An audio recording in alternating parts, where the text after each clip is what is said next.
प्रधानमंत्री नरेंद्र मोदी ने राजमाता विजयाराजे सिंधिया के 100वीं जन्म शताब्दी के अवसर पर 100 रुपये के स्मारक सिक्के को लॉन्च किया।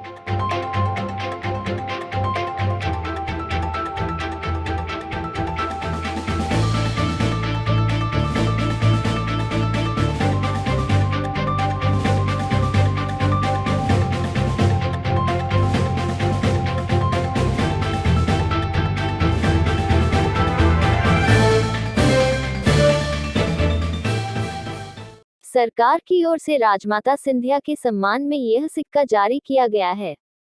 राजमाता विजयाराजे सिंधिया जी का जन्म 12 अक्टूबर 1919 मध्य प्रदेश स्थित सागर जिला में हुआ था। इस अवसर पर प्रधानमंत्री ने कहा कि राजमाता जी केवल वात्सल्य मूर्ति ही नहीं थी, वो एक निर्णायक नेता थी और कुशल प्रशासक भी।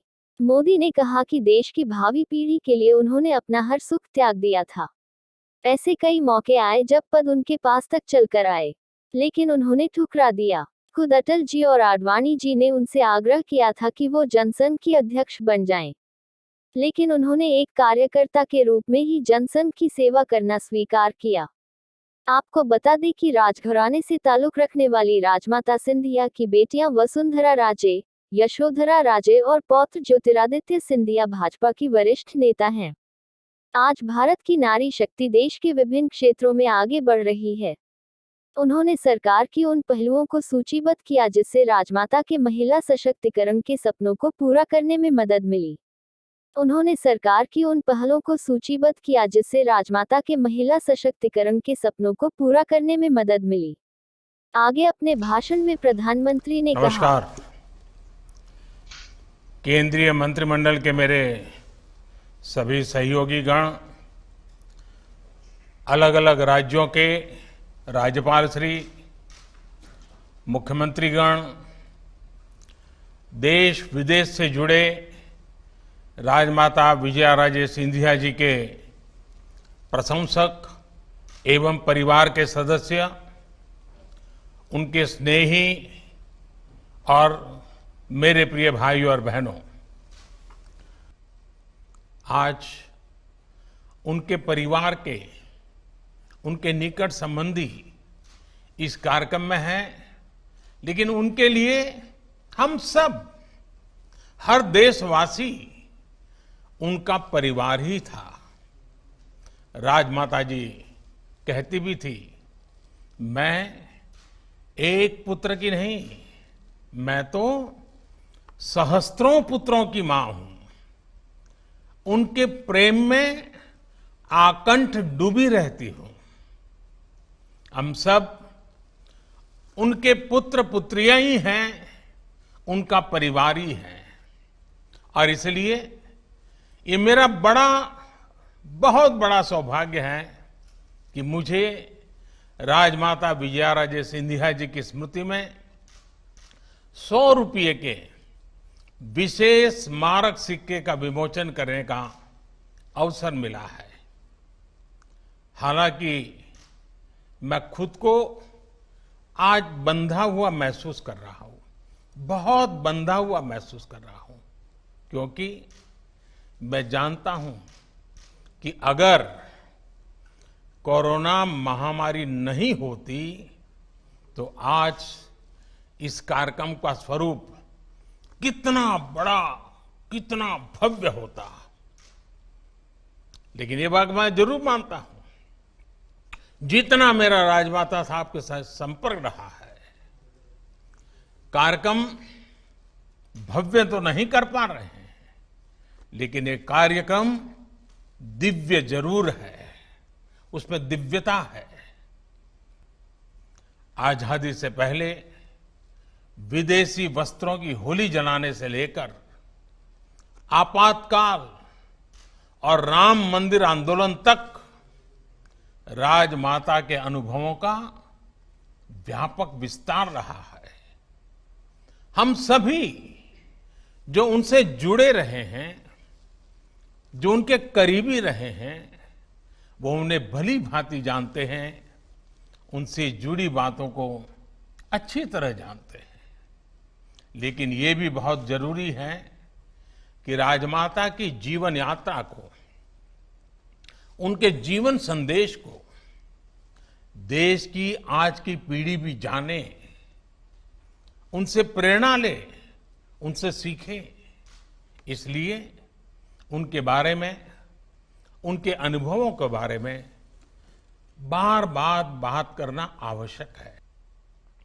इमरजेंसी के ही दौरान तिहाड़ जेल से उन्होंने अपनी बेटियों को चिट्ठी लिखी थी। संभवतः उषा राजे जी, वसुंधरा जी, यशोधरा जी, उन सबको ये चिट्ठी याद होगी। राजमाता ने जो लिखा था उसमें बहुत बड़ी सीख थी। उन्होंने लिखा था, अपनी भावी पीढ़ियों को सीना तान कर जीने की प्रेरणा मिले, इस उद्देश्य से हमें आज की विपदा को धैर्य के साथ झेलना चाहिए। राष्ट्र के भविष्य के लिए राजमाता ने अपना वर्तमान समर्पित कर दिया था। देश की भावी पीढ़ी के लिए उन्होंने अपना हर सुख त्याग दिया था। राजमाता ने पद और प्रतिष्ठा के लिए न जीवन जिया, न कभी वो राजनीति का रास्ता चुना। ऐसे कई मौके आए जब पद उनके पास तक सामने से चल करके आए, लेकिन उन्होंने उसे विनम्रता के साथ ठुकरा दिया। एक बार खुद अटल बिहारी वाजपेयी जी और लाल कृष्ण आडवाणी जी ने उनसे बहुत आग्रह किया था कि वो जनसंघ की अध्यक्ष बन जाए, लेकिन उन्होंने एक कार्यकर्ता के रूप में ही जनसंघ की सेवा करना स्वीकार किया।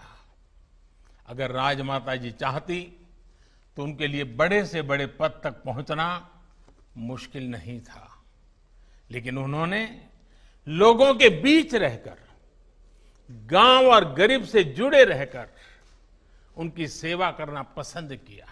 एक बार वो पार्टी के कार्यक्रम में मथुरा गई थी। स्वाभाविक था कि वहां राजमाता बांके बिहारी जी के दर्शन करने भी गई। मंदिर में उन्होंने बांके बिहारी जी से जो कामना की, उसका मर्म समझना बहुत आवश्यक है। राजमाता ने तब भगवान कृष्ण से प्रार्थना करते हुए क्या कहा? हम सबके लिए राजमाता के जीवन को समझने के लिए बात बहुत बड़ी काम आने वाली है। वो भगवान कृष्ण के सामने खड़ी हैं, बड़े भक्ति भाव से खड़ी हैं, आध्यात्मिक चेतना जग चुकी हैं, और वो भगवान कृष्ण के सामने क्या प्रार्थना करती? वो कहती है, हे कृष्ण, ऐसी बांसुरी बजाओ, ऐसी बांसुरी बजाओ कि पूरे भारत के सब नर नारी फिर से जागरूक हो जाएं।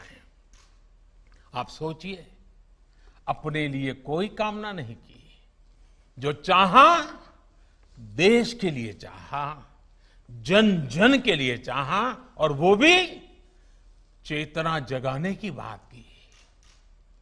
जो कुछ भी किया देश के लिए किया।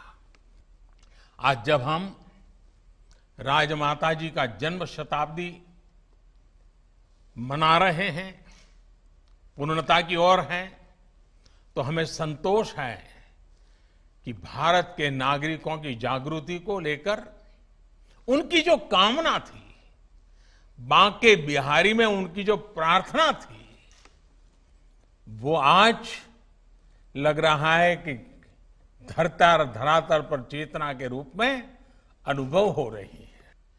इन्हीं शुभकामनाओं के साथ मैं आप सभी का बहुत बहुत धन्यवाद करता हूं। आज भारत सरकार का ये सौभाग्य है कि हमें राजमाता जी के सम्मान में ये सिक्का देश के सामने रखने का अवसर मिला है। मैं फिर एक बार राजमाता जी को आदरपूर्वक नमन करते हुए मेरी वाणी को विराम देता हूं। बहुत बहुत धन्यवाद। बहुत बहुत आभार आदरणीय प्रधानमंत्री, आपका इस समारोह में शामिल होने का। सभी सम्मानित जनों का भी हृदय से धन्यवाद करता हूं मैं, जिन्होंने अपना बहुमूल्य समय निकालकर इस समारोह की शोभा बढ़ाने के लिए समय निकाला। बहुत बहुत आभार। नमस्कार। Thank you for watching NT24 News, the national Tele 24 News.